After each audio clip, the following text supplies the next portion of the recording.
So good morning students. Now we are going to learn about history lesson 7,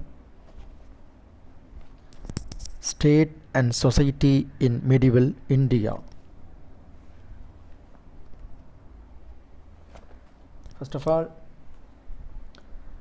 we are going to acquire knowledge of successive dynasties,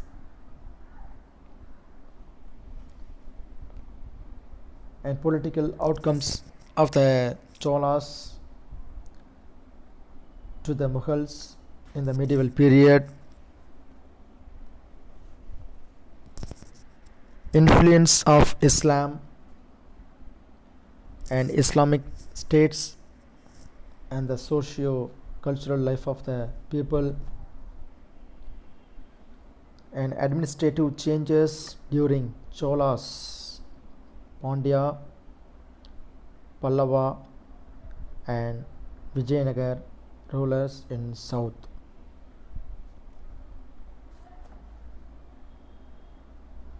Okay, first let us start with introduction. The medieval period starts from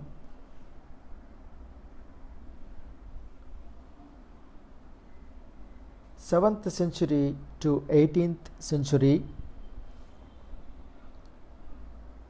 In Mughal era, from 16th, that is 1526 to 18th century, and early modern period starts from 18th century. In this modern period, we got Gandhian era. It starts from 1920 to 1947. So the period, there's several struggles movement took place in India by Mahatma Gandhi. And next we are going to learn major political changes, that is expansion of the Cholas empire, Muslim rule in Delhi, that is find Delhi Sultanate. What is that? 5 Delhi Sultanate, likely slave or Mamluk dynasty, Gilji dynasty, Tughlaq dynasty, Sayed dynasty and Lodi dynasty in North India, and spread of Islam in different parts of India, and rise of many religious kingdoms after the declines of Chola's rule in South India,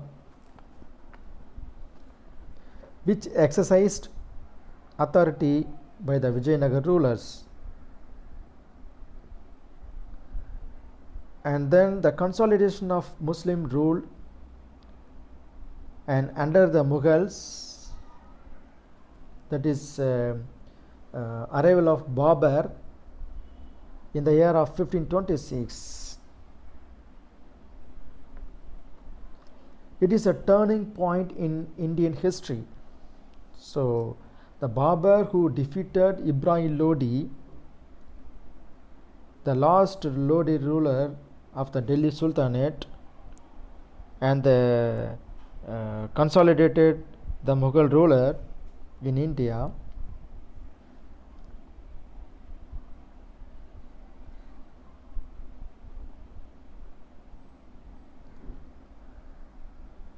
And the coming of the Europeans, which found a new sea route, that is in 1498 by the Portuguese sailor Vasco da Gama. Okay, let us see the medieval period in history. Periods in history is classified into 3. So first one ancient, the second one medieval, and third one modern. So the medieval period again classified into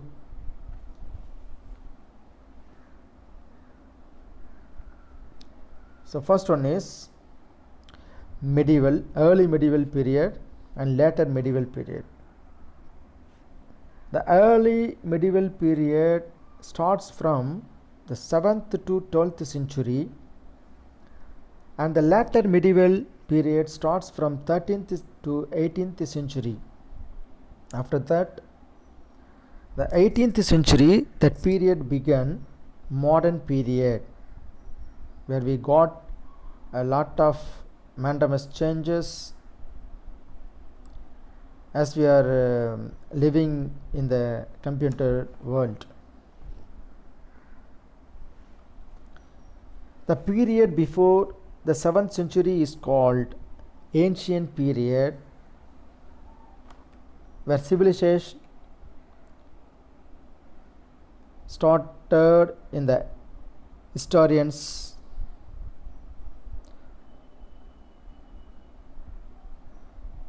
rightly called as Vedic period. And 7th to 12th century, beginning of the 12th century, the arrival of the Muslim invaders, that is started by Muhammad Ghori, and the end of the 13th century, the Chola rule, decline, and the beginning of the 15th century, that is 1526 to 1707, that period is called as Mughal Era. After the death of Aurangzeb, and the kingdom disintegrated to several parts, and which exist up to 1857 AD. And next, 18th to the period from 1920 to 1947 is called as the period of Gandhian era. So where the several struggle movement. And next we are going to learn the subtopic of the major political changes took place in India, starts from 1000 to 1700.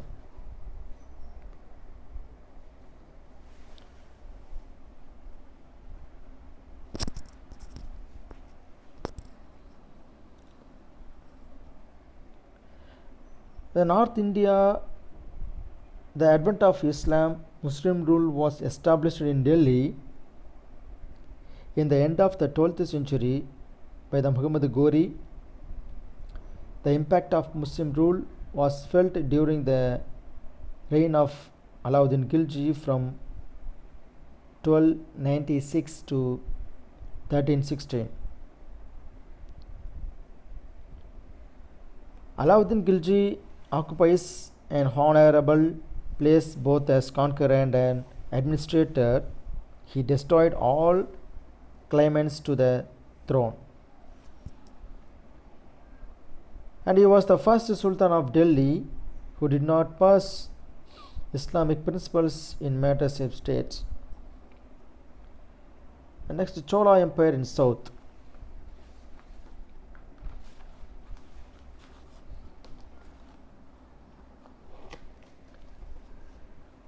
The Chola dynasty was a Tamil Socratic empire of southern India. It's one of the longest ruling dynasties in the world's history. The earliest datable references to the Chola are in inscriptions from the 3rd century BC left by the Ashoka of the Mauryan Empire. The Ashoka's 13th major rock edict, it is a very popular. It gives some information as one of the 3 crowned kings of Tamilagam, along with the Chera and Pandya. So the dynasty continued to govern over varying territorial until the 13th century BC. And the heartland of the Chola was fertile valley of the Kaveri river, but they were ruled a significantly longer area at the height of their power from the latter half of the 9th century till beginning of the 13th century. So the whole country south of the Tungabhadra was united and held as one of the state for a period of 3 centuries and more between 1907 to 1215 AD under Rajaraja Chola I and his successors Rajendra Chola I and Rajadi Raja Chola and Vijayendra Chola and Kulothunga Chola I. So the dynasty became military, economic and cultural power in South Asia.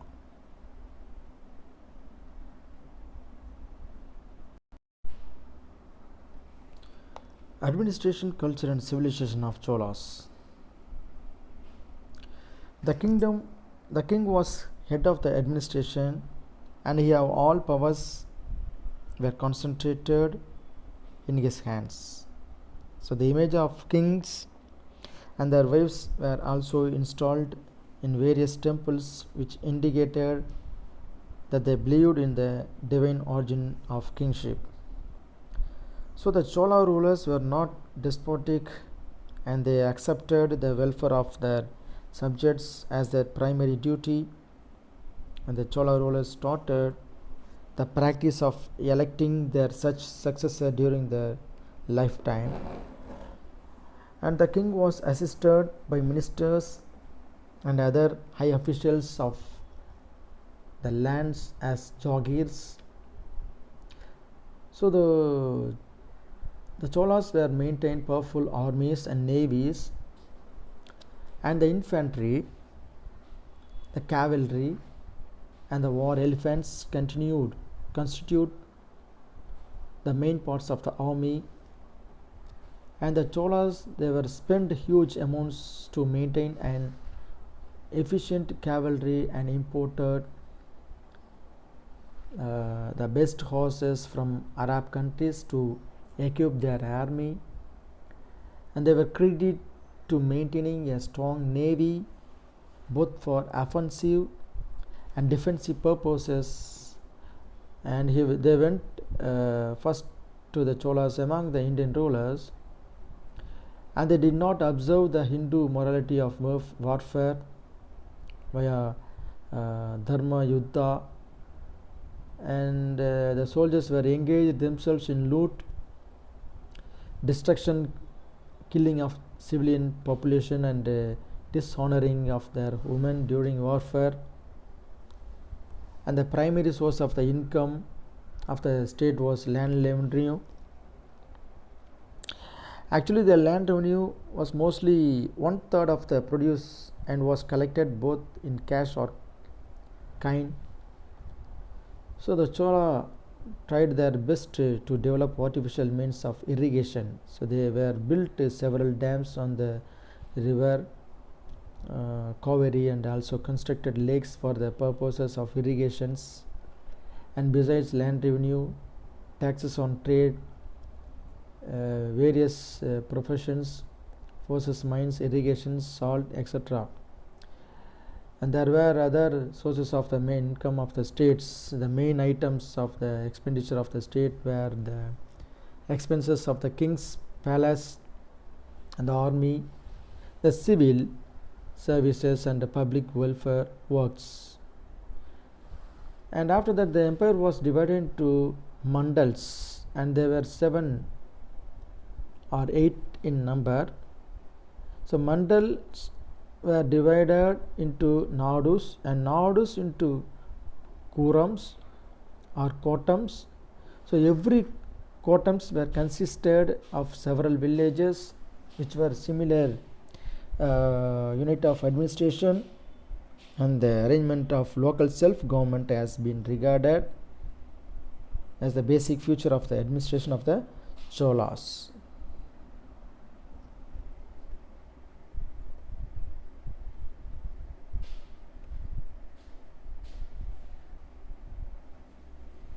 And no other ruling dynasty of either the north or the south had such an extensive arrangement of local self-government at different units of the administration as the Cholas.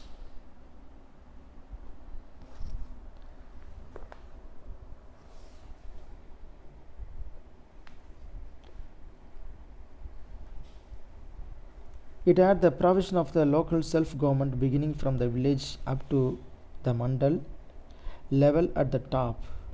The Mahasabha of the village played an important role in the administration of the village. The Mahasabha of the village was constituted of educated and economically independent persons of village, and in all had 30 members. It enjoyed wide powers concerning the administration of village. There were different committees of the Mahasabha to look after different things concerning the village, like judicial committee, the garden committee, and the committee look after tanks and irrigation, etc. Okay, students, thank you.